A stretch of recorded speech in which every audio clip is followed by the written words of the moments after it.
Good morning, Year 3. It's Wednesday, and this is reading lesson number 3.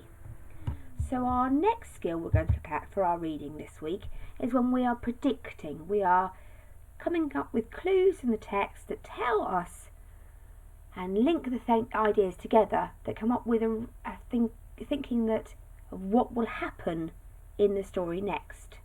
A prediction. And for the Matthew story here, I have got some short clips which are called tiny texts from the story that we can have a look at and analyse to be able to give you a feeling about how a character feels about other characters in the story. That's going to help us answer this question. The question is, how do you know that Matthew is scared of the cat? So let's read the sentence parts in the red box. A great black shape hurtled over their heads. That's the cat next door. He's mean. Matthew shouted in terror. He stared up horrified into the gleaming yellow eyes, trapping him under one fierce paw. So we have to answer the question. And the question is, how do you know that Matthew is scared of the cat? So being scared is an emotion. It's describing how you feel. And these sentences then give you the clues to help you to do that, to know that, to whether he is scared or not. So let's look through. A great black shape hurtled over their heads. A great black shape may give you a feeling about how you think Matthew feels about that shape. The adjectives help us to decide. Let's carry on though for a moment. That's the cat next door. He's mean. Well, we know what mean means. What does mean mean? If a cat is mean, what does that mean? Yes, he's not very nice, and he can be horrible to other cats maybe, or other characters in the story. So mean is definitely something that we can put in these bricks down here.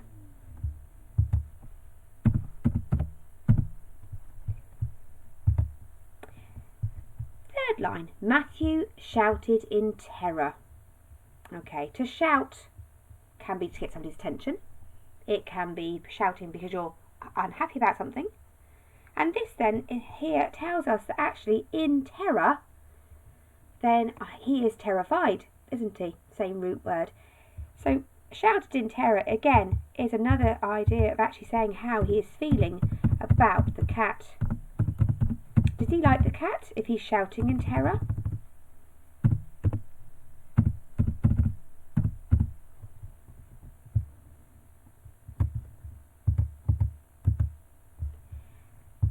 And then we have he stared up horrified. Can you remember what horrified meant? Yes, we looked at that word and we actually decided that horrified meant scared. That will definitely help us answer the question today. And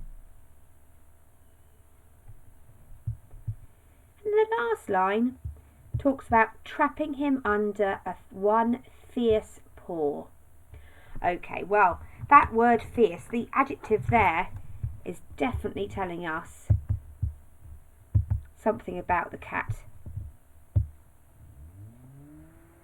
If it had written the word playful paw, trapping him under one playful paw, that would give me a sense that the cat was playing, and you can see the cats when they bash their paws around trying to get across to the ball that they're playing with.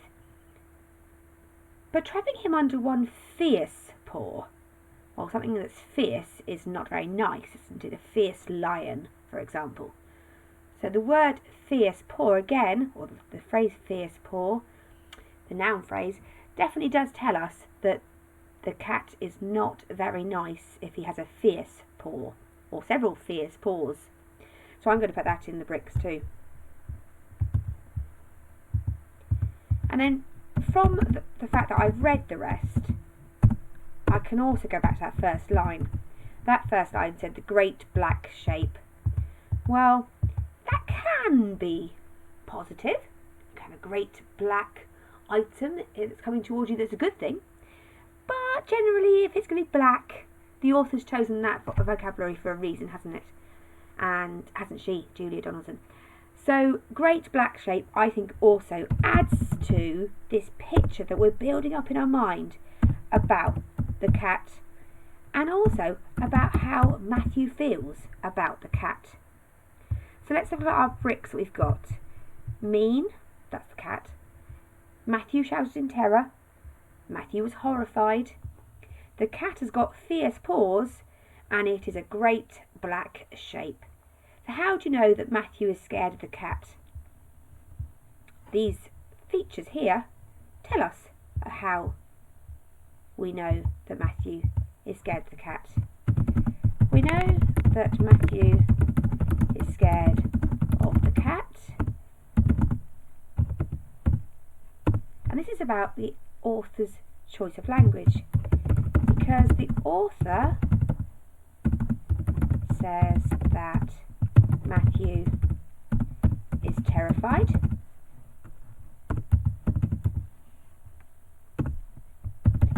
of the cat that has fierce paws and is mean. Let me have a look at my answer. How do you know that Matthew is scared of the cat? We know that Matthew is scared of the cat, so I've used the keywords of the question again to help me form my answer. We know that Matthew is scared of the cat because, so I'm explaining, the author says that Matthew is terrified of the cat. Now, I've written terrified, but actually was horrified, so I'm going to change that to use the exact words from the text.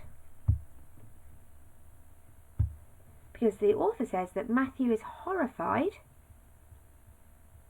of the cat. Oh, see, horrified of the cat doesn't work now, does it? Horrified by the cat?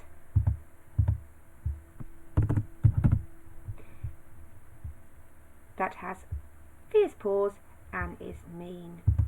I'm going to just change my wording for that.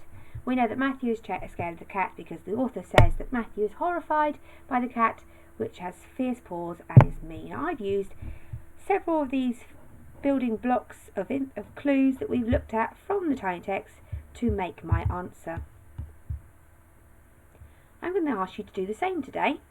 I'm going to ask you to look at Zog, and the activity sheet that we've given you looks generically like this. And at the top of it says, do you think Zog will ever win a gold star? So that's the question you're answering today. Like I was answering, how do you know that Matthew is scared of the cat? You're going to answer, do you think Zog will ever win a gold star? Remember to use some of the keywords from the question in your answer. Here are your tiny texts to read. They do continue from the 4 pages that we had been reading, but we've again selected important parts of the story for you to look at to find your clues. You write your clues in the bricks like I did, and then you use those clues to form your sentence in this box like I did too. The blue extension task, can you write an explanation of how the clues that you had in your bricks led you to the prediction of whether he would get the gold star or not? Can you explain how these features that you write into the boxes from the tiny text give you the evidence of if he's going to get the star or not? The yellow simplified task, can you discuss these pieces of text with an adult? So an adult might choose to read these texts to you, these tiny texts, and then complete the sentence to write your prediction. And could you write then the sentence, please? I think that Zog, and you're going to decide, will Zog ever win a gold star? Giving an ideas from the tiny texts. I think that Zog, finish sentence.